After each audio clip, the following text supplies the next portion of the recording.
Alright, we're going to test to see how strong the carabiner on this Metolius quickdraw is when it's loaded over an edge. Suspect obviously it's not going to be very strong, but let's see if maybe it'll hold body weight or possibly a very small fall. The center of the carabiner is right in line with the C channel, so it's going to be bending it almost completely in half, which I suspect would be the weakest point of the carabiner, trying to bend it immediately in half like that. So the ropes there are tied off just to hold the steel carabiner from recoiling once it breaks. And let's give it a run.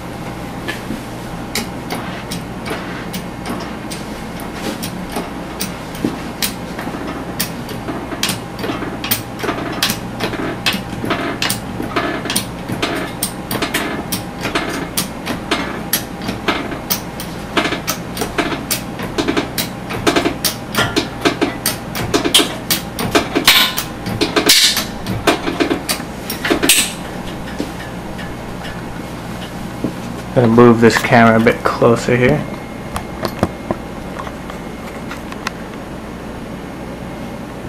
There we go.